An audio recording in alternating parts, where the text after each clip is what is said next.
Very simple install. Lift up the glove box door, tape it out of the way, take your alcohol pad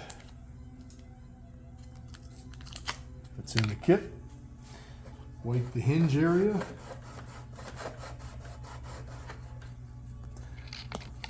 wipe the alcohol off,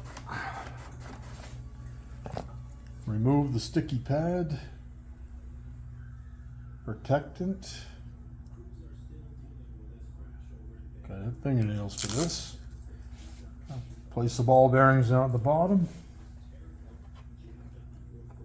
Hold it up against the lip. Push it in. Take the tape off.